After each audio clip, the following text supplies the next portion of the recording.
Hey there and welcome to today's video. So today is going to be a one of two-part series on a Thanksgiving cook with me. You can also use these tips for really any time you're cooking for a large group of people.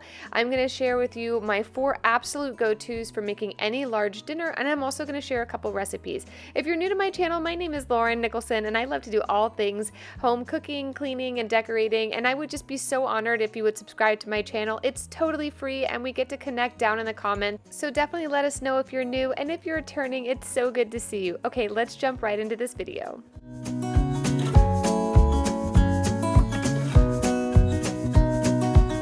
Before we get into this video, I wanted to give a special thank you to today's sponsor, Fetch Rewards. Fetch Rewards is a super easy to use free app where you earn free rewards on literally anything you buy. Scan any receipt or e-receipt and you will earn points no matter where you shop and what you buy. You then redeem those points for hundreds of rewards, including Amazon and Visa gift cards. You guys, this app is amazing. I used it for everything I bought for Thanksgiving and was able to get a $20 gift card to Amazon. Amazing. For doing absolutely nothing but uploading my receipts. Fetch is a totally free app and so easy to use. I invite you guys to check out the link in the description below. Use code Mrs. Lauren and get 3,000 points today when you scan your first receipt. Okay guys, let's get into this video.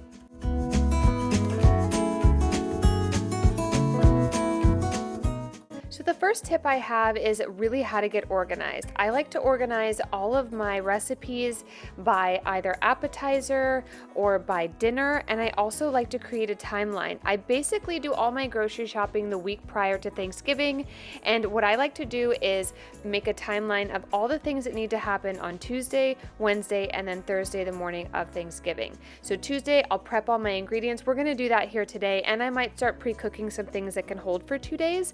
On Wednesday, I will pre-cook most of my recipes, and then on Thursday I'll wake up, I'll reheat what needs to be reheated, and I will start cooking the things that need to be cooked day up. There are a couple tips I can share here. One, in each of your sleeves, go ahead and pre-print all the recipes and make the adjustments that you need.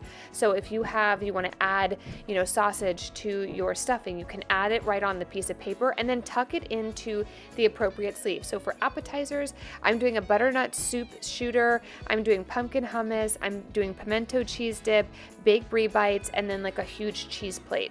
I also have some family members bringing some items which I've noted down at the bottom, so if I'm like, oh gosh, I don't have enough food for people, I remember who's bringing what. Then I will take whatever recipe I have that I have changes, and I like to keep those so if family members want to grab a recipe, all they have to do is pull it out of the sleeve and take a screenshot. For the Thanksgiving dinner, I like to put how long everything's gonna take, so I know the things that I need to cook ahead of time and what is gonna take most of my day. I also always keep the recipe I'm working on facing outward so that it doesn't get splashed with food while I'm working on it, and it keeps me nice and organized.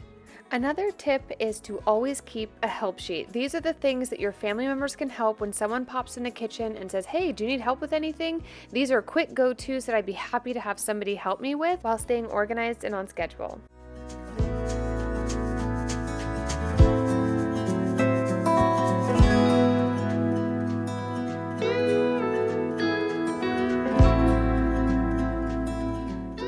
The next tip I have is to pre-prep all the ingredients you're going to need. And by pre-prep, I mean actually chop everything and measure it out. I like to use these food prep containers. I get them from Amazon. I'll link them down below. I love these things. They're easy to wash too. But I'm going to go ahead and pre-prep the bacon, the celery, onions, garlic, leeks, you name it, I have it in here. One of my recipes calls for a little bacon fat, so I did save a little bit of that. But I like to put everything in here. Since I know what it is, I'm not going to label these, but if you want to label them, you can. You can also label what goes with which dish, but since I already know that, I kind of just leave them blank. I also like to prep all the herbs. Since almost every single recipe I have today has fresh herbs, I'm going to get a little fresh herb caddy with some thyme, some bay leaves, some chives, garlic, and some rosemary. The other tip I have is to pre-prep your recipes into trays. So if I'm going to be using, this is going to be for my Brie bites, I put everything on a tray and I label it and I line it up in the kitchen. So as I'm going, I'm not wasting time looking for the things that I need. I have everything pre-prepped, measured, and ready to go for the morning of.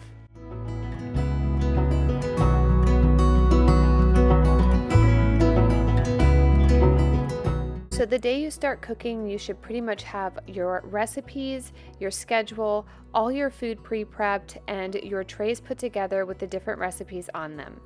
The next tip I have is to pre-cook your sides and appetizers, or anything that you can.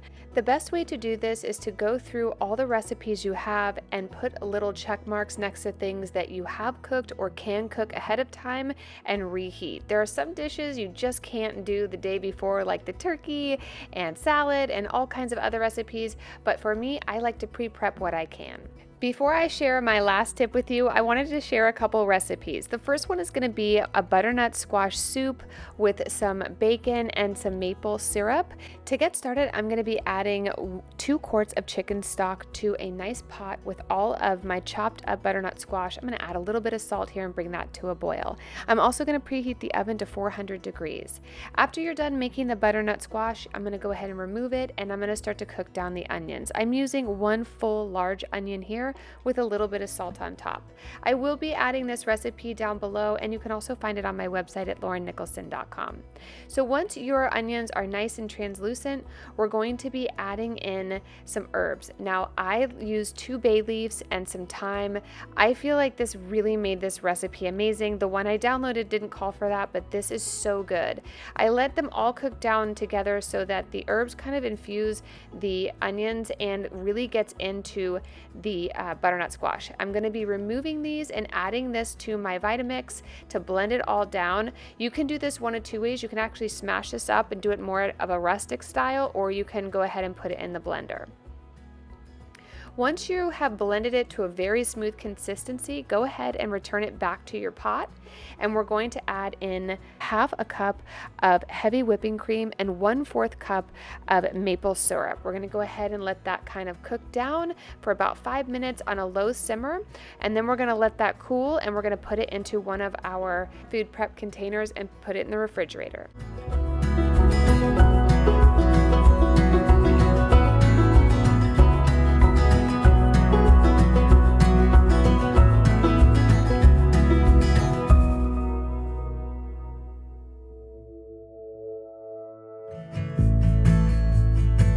Our next recipe is a really simple brie bite with some cranberry. I'm going to be adding all kinds of fun things in here. You can really put anything in these, but I'm going to be using puff pastry. These are little shells. I love how these come out because they create little cradles for the brie. I've seen so many of these done so many different ways, but for some reason this is the way I've always done it. This might be the cheater way to do this, but I like to get these in the oven. Just follow the instructions on the box, and once they come out of the oven, we're going to go ahead and stuff in some brie. I'm using cranberries.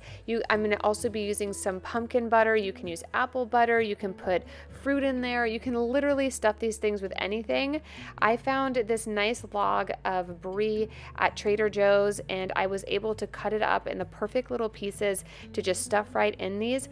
What I would suggest is pre-prep these, then put some foil over them and bake them off right before your guests arrive. It makes things super easy, and get creative with them. You can literally add anything. These are so delicious, and they really do make a gorgeous presentation.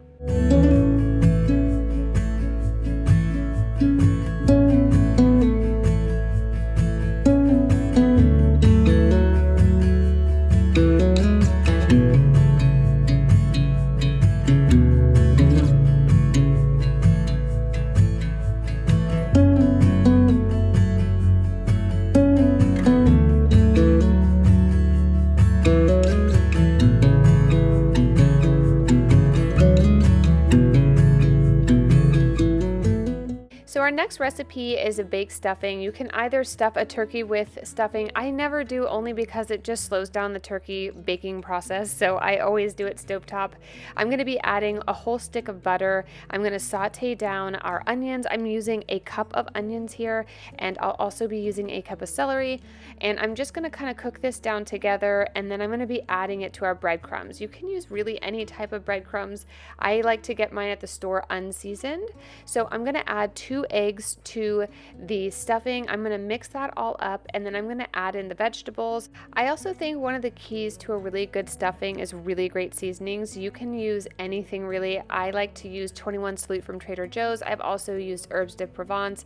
I'll be using a spice that we have at my work that I love called Cru Cabernet Sauvignon spice. It's super good and goes with Cabernet. I'll link it down below, but it's really yummy. And once you're done with that, getting all the seasonings incorporated, then we're gonna add in our chicken stock.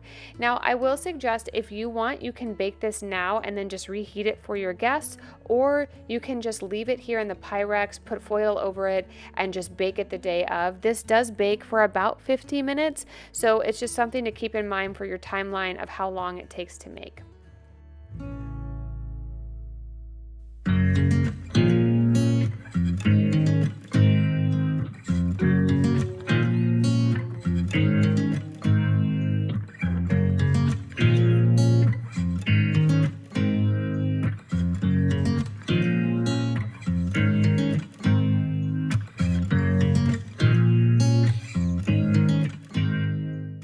So the next recipe we're gonna make today is one of my favorites. I make this all year long, but it is pimento cheese dip, and it is so easy to make. All you need is 1 bag of cheddar cheese, about 2 cups, 8 ounces of cream cheese, a half a cup of mayonnaise, and then I'm gonna use some garlic powder, cayenne pepper, onion powder. I also like to use 8 ounces of the diced pimentos and then 1 fresh jalapeno without the seeds. I blend all that up with a dash of salt and pepper. Once you blend everything pretty well, you want to try it to make sure it's not too spicy, or if you're like me and you want to kick it up a little bit, I'll go ahead and add in some more jalapenos. This is honestly one of my favorite recipes. It is so good. You can just chop up a baguette and toast those with a little bit of olive oil and serve them like that, or you can even put chips on the side. But either way, this is going to be one of your family's most favorite dips. I promise you that.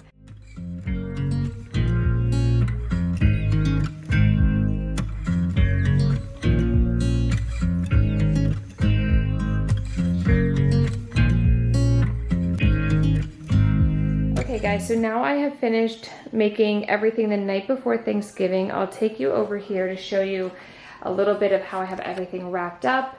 And you know that I put all of the stuff I need for tomorrow. I've already kind of pre-prepped in these little containers, which I'll link down below for you guys for sure. But I kind of have everything I need for tomorrow here. This is for our pumpkin chipotle hummus I'm gonna do tomorrow. I just like hummus day up, I don't know why. But these are to kind of zhuzh up our little puff pastries. I baked half of them, and then you kind of put a little extra on the next day. You guys will see that tomorrow. I have all my herbs ready to go. I've got some garlic, I've got our toasts, I have our soup, our pimento cheese dip, I have our corn pudding here. These are our little puff pastry appetizers. I have our stuffing, potatoes for potatoes au gratin, which I'll do day of.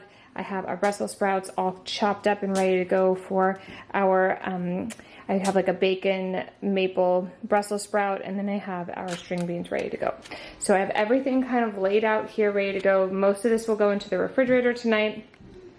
And then over here, I have everything ready to go for tomorrow.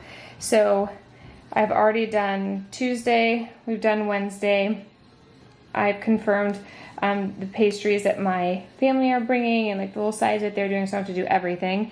And then I also have everything ready to go for tomorrow. So tomorrow morning we'll wake up, we'll get that turkey in the oven, we'll finish everything. I don't have to do the corn pudding because I was able to do that tonight, but I do have to do the green beans, the potatoes au gratin, the stuffing I've also done. So boom, 2 things off my list. Then here is everything I need to do tomorrow. So we'll do the turkey, we'll do the maple bacon Brussels sprouts. We'll do the apples pear salad, and I'll make my dressing, which is just the best. And then I will do my green beans, which are really simple. All we do is just put a little bacon around those and bake them. And then I've got the hummus to do tomorrow, and just the big Brie thing tomorrow. So super simple. I feel like I'm ready to eat. I wish I could eat all this stuff, but I can't. Okay guys, so that's everything ready to go, and I'll see you guys in the morning. I hope you guys enjoyed today's video, and I can't wait to share the part 2 to this video, so definitely subscribe so you don't miss it. I'll see you guys in the next one. Bye.